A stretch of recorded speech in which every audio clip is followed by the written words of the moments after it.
Welcome all of you to my video. In this video we are going to see chapter 3 trigonometry example 3.9. Sin theta is equal to 3 by 5 and angle theta in the second quadrant. Then find the values of other 5 trigonometric functions. So பாருங்க sin theta ஓட value கொடுத்துட்டாங்க 3 by 5 சொல்லிட்டு angle theta வந்து second quadrant. So second quadrant என்னது sin பாசிட்டிவா இருக்கும். எல்லாம் நெகட்டிவா இருக்கும். So அந்த மாதிரி quadrantல இருக்குது. Find the values of other 5 trigonometric functions. So பாருங்க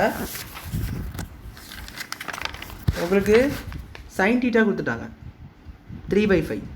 இப்போ எப்படி cos theta கண்டுபிடிக்கிறது? sin theta வச்சு ஒன்றும் பண்ண முடியாது. cos theta கண்டுபிடிக்கும். tan theta கொடுத்துட்டா கூட கண்டுபிடிக்க வாய்ப்பு இருக்கும். பட் அது கூட இல்லை. நம்மளுக்கு வந்து sin theta கொடுத்தாங்க. பட் நம்மளுக்கு ஒரு ஐடென்டிட்டி தெரியும். இன்னொரு identity sin square theta plus cos square theta. So cos square theta கண்டுபிடிக்கணும். 1 minus sin square theta. So sin square theta என்னது? இதை ஹோல் ஸ்கொயர் பண்ணணும். So cos square theta is equal to 1 minus 3 by 5 the whole square.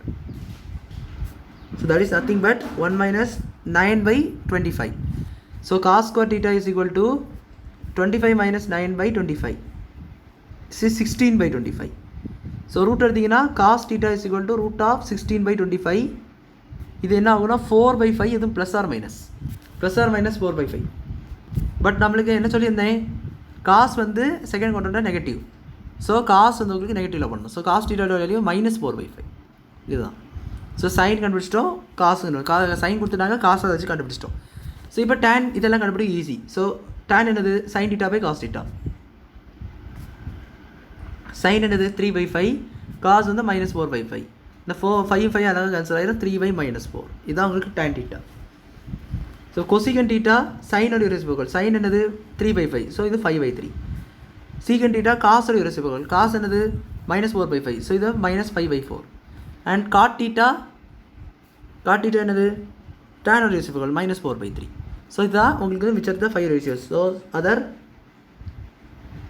5 trigonometric ratiosன்னு சொல்லி நீங்கள் தனியாக எழுதிங்க. ratios are cos theta is equal to minus 4 by 5, tan theta is equal to minus 3. இந்த மாதிரி 5 ratios உள்ள தனியாக கேட்டிருந்தாங்க, இதை நீங்கள் தனியாக மென்ஷன் பண்ணணும். cosecant theta is equal to 5 by 3, secant theta is equal to 5 by minus 4 and cot theta is equal to minus 4 by 3 அப்படின்னு சொல்லி இந்த சம்மை நீங்கள் முடிச்சுக்கலாம். ஸோ அவ்வளோதான் இந்த சம் புரிஞ்சிருக்குன்னு நினைக்கிறேன். வீடியோ பிடிச்சதை லைக் பண்ணுங்கள், ஷேர் பண்ணுங்கள், சப்ஸ்கிரைப் பண்ணுங்கள். டவுட்ஸ் இருந்தால் கமெண்ட்ஸ் சொல்லி கேளுங்க. தேங்க்யூ.